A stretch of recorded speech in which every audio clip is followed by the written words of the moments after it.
Muy buenas tardes. Los inversores muestran cautela el inicio de semana en medio del miedo a una nueva ola del virus que ha escenificado a la perfección el presidente de la Fed, Jerome Powell. Insiste en que aún queda un largo camino para pisar el freno en los estímulos, pero los inversores recelan a la espera de catalizadores que puedan confirmarlo en una semana en la que convergen, a modo de tormenta perfecta, datos de inflación, producción industrial, ventas minoristas y el comienzo de la temporada de resultados empresariales del primer trimestre del año.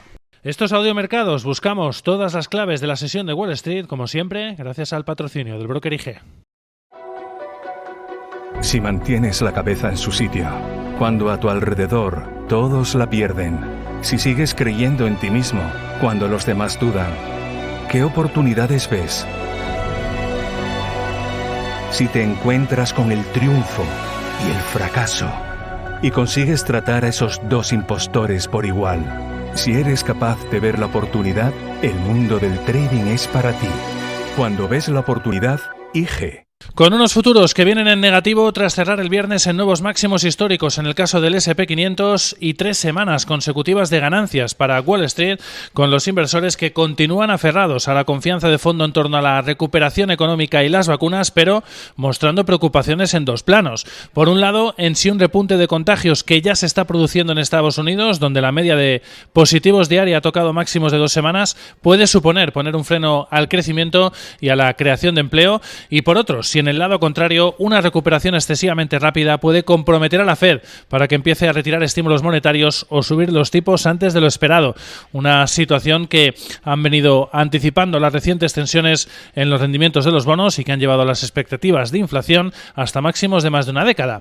Una situación que ha vuelto a descartar de manera tajante el principal interesado de esta historia, un Jerome Powell que en la entrevista mantenida hasta pasada noche en el emblemático programa 60 minutos de la CBS dejaba mensajes muy claros, como que aún queda un largo camino para que la Fed pise el freno en los estímulos, o que pese a que la economía está ya preparada y pasando el punto de inflexión hacia una fase de robusto crecimiento, eso no implica que necesariamente vayan a subir los tipos de interés. El gobernador, de hecho, se mostró preocupado por el repunte de contagios, advirtió de que una reapertura excesivamente rápida de las medidas del virus puede poner en riesgo la recuperación, y defendía también su discurso de que aún queda mucho camino hasta conseguir el objetivo o los objetivos del organismo de llevar la inflación de forma sostenida al 2%. Admitía que va a subir con fuerza en los próximos meses, pero solo de forma transitoria, y llegar también a la situación de pleno empleo que teníamos justo antes del estallido de la pandemia del coronavirus. Un mensaje que Powell repite por enésima vez, pero que no termina del todo de convencer a los inversores, sobre todo porque si los datos siguen siendo cada vez más fuertes, seguramente la presión sobre la propia Fed para que cambie el guión irá progresivamente en aumento. Ya vimos como ese reciente dato de empleo del mes de marzo, el NFP, superaba ampliamente, pulverizaba, podríamos decir, expectativas, con más de 900.000 empleos, lo que ha permitido ya recuperar desde la pandemia 13 millones de puestos de trabajo que se habían perdido precisamente por ese efecto económico de la pandemia, aunque todavía estamos más de 8 millones de empleos por debajo de los niveles precrisis del coronavirus. Sin duda, datos importantes que empiezan a ser muy robustos, y en una semana en la que convergen, como decíamos al inicio de esta crónica, datos muy relevantes, como es el dato de inflación del mes de marzo que vamos a tener el día de mañana y que se espera muestre ya a unos precios claramente por encima del objetivo del Banco Central norteamericano. En el 2,5% es donde se espera se haya situado la inflación del mes de marzo, lo que seguro va a empezar a generar preocupación en la institución monetaria que preside Jerome Powell. Conoceremos además ventas minoristas el miércoles también del mes de marzo, y que se esperan haya mostrado un repunte de más de un 5% también, por lo tanto dato muy robusto para la economía estadounidense que seguro añadirá presión también a los mercados de bonos en caso de confirmarse, y cifras también que esperamos ese mismo día de producción industrial junto a ese libro Bates que vamos a tener este miércoles. Significa que quedan ya solo 2 semanas para la próxima decisión de tipos de interés. Veremos a ver cómo presionan estos datos a la institución monetaria para que pueda o no cambiar el guión que han mantenido hasta ahora. Escucharemos, por cierto, ese mismo día a Jerome Powell de nuevo, en este caso el miércoles, ante el prestigioso Club Económico de Washington. Y por supuesto, con el inicio además de los resultados corporativos del primer trimestre, con los grandes bancos, como siempre, dando el pistoletazo de salida a la campaña, de beneficios corporativos. A partir del miércoles, JP Morgan, Goldman Sachs, Citigroup, Bank of America o Wells Fargo desfilarán por los mercados de Wall Street con sus cuentas trimestrales, en este caso hasta finales de la semana. Un importante termómetro de cómo están recuperándose las compañías, las ganancias empresariales, y más teniendo en cuenta que ya están empezando a llenar los bolsillos de los ciudadanos los cheques del nuevo plan de estímulos de Joe Biden de 1,9 billones de dólares, y también a llegar las nuevas ayudas a las empresas, a las compañías. Además, el Congreso vuelve otra vez a Washington a debatir precisamente la siguiente línea de estímulos fiscales que está preparando la administración norteamericana, la Casa Blanca, ese plan de infraestructuras, en este caso por parte de Joe Biden, de 2,2 billones de dólares, y que se han marcado como prioridad en la vuelta a las operaciones desde el Partido Demócrata y, por supuesto, desde la Casa Blanca. Los futuros, como decíamos, en negativo después de los máximos del S&P 500 del viernes y de 3 semanas consecutivas de ganancias.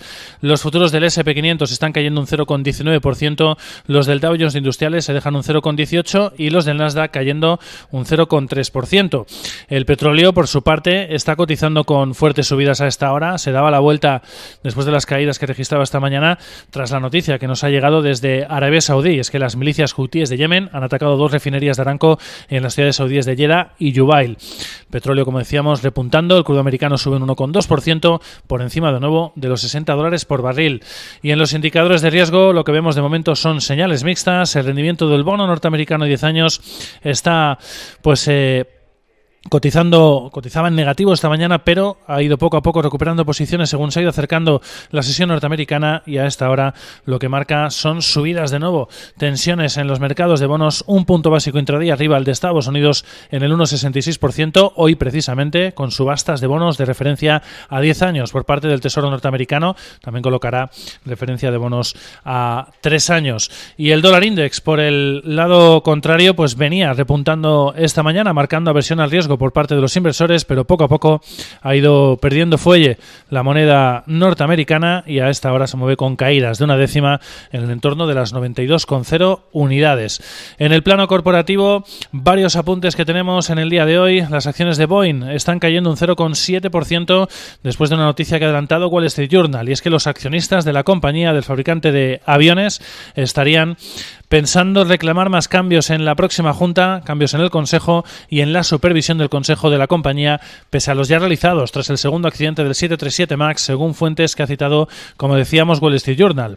United Continental, uno de los sectores más afectados por la pandemia, ha sufrido un desplome de ingresos en el primer trimestre del 66%, hasta 3.200 millones. Es lo que ha adelantado la propia compañía en sus resultados preliminares. Eso sí, ha dicho que ve mejoría de reservas desde el mes de marzo, gracias a las vacunas, que está mejorando además también el flujo de caja de la compañía para poder afrontar el daño de la pandemia del coronavirus. Noticias que nos han llegado esta mañana por parte de Apple. Estaría trabajando en nuevos dispositivos para el hogar, un altavoz inteligente entre ellos, para competir así con Google y Amazon, según fuentes que cita la agencia Bloomberg. En el plano de más resultados corporativos, hablábamos de los de United Continental, también tenemos los de Signet Jewelers, la compañía de joyerías, que ha mejorado en su caso la orientación de cara a ese primer trimestre. Espera un crecimiento de ventas comparables de entre el 97 y 99% frente al entre 84 y 88 anterior. Además, vaticina un beneficio por acción de entre 1,57 y 1,60 dólares frente a los entre 1,42 y 1,46 previos. Las acciones de Signet están subiendo más de 3 puntos porcentuales en premarket. Otra noticia, operación corporativa que estaría cerca de completarse, que conocíamos durante el fin de semana. Microsoft, muy cerquita de acuerdo para comprar la aplicación tecnológica de voz, propiedad de Pioneer, Nuance, en este caso por 16.000 millones de dólares. Y otro movimiento de preapertura. Para cerrar, Canaccord ha elevado el precio objetivo de Tesla hasta los $1.071. Sus acciones están subiendo un 1,8% en premarket después de haber cerrado el viernes prácticamente $400 por debajo de ese precio objetivo en los 677. Futuros, de momento, mostrando cautela en el inicio de semana, sin duda, con numerosas referencias que convergen esta semana para los mercados financieros. Los inversores, lógicamente, mostrando de momento cautela por lo que está por venir. Datos de inflación, producción industrial, ventas minoristas, libro Bates, mensajes de Powell el miércoles en el Club Económico de Washington y, por supuesto, el inicio de la campaña de resultados corporativos. Feliz sesión.